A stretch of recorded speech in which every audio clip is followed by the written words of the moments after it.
El concejal del Grupo Municipal Socialista, Pedro Sánchez, ha denunciado esta mañana que el Ayuntamiento de Valencia ha pagado más de 16 millones de euros en intereses de demora en el último mandato, derivados de los 72,78 millones de euros en facturas en los cajones pagadas en 2011, según se desprende del estado de ejecución del presupuesto municipal a fecha del 30 de junio de 2011. En estos términos se ha pronunciado en la rueda de prensa en la que ha advertido de que la gestión de la alcaldesa de Valencia, Rita Barberá, perjudica gravemente a los valencianos y las valencianas porque ni paga en tiempo y forma a las empresas con las que contrata, ni exige al presidente de la Generalitat que pague los más de 18 millones de euros que debe a la ciudad. Aparte de eso, digamos que es ejercicio corriente del 2011 y que tiene tiempo de ingresar la Generalitat hasta el 31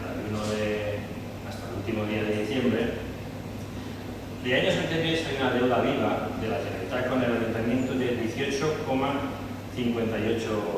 millones de euros, concretamente 18.581.961,04.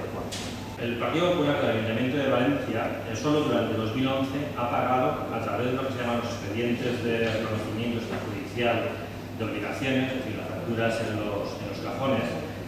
hasta abril de 2011 ha pagado 72,78 millones de euros. Aparte, los valencianos en general tenemos otro grave problema, que es que el Ayuntamiento de Valencia se ve obligado a pagar intereses de demora, insisto, 16,6 millones de euros en el último mandato, a proveedores y a contratistas. Y eso, con la previsión y con la progresión de otros años, pues llevará a que en 2011 eso siga aumentando. El límite para pagar en las administraciones públicas y abonar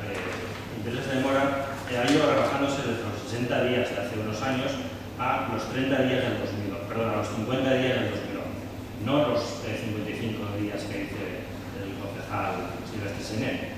Según la ley de lucha contra la morosidad de las operaciones comerciales, en el 2011 se tiene que pagar ya a 50 días. En el 2012 serán 40 días y en el 2013 30 días. Pero en el 2011 hay que pagar a los 50 días.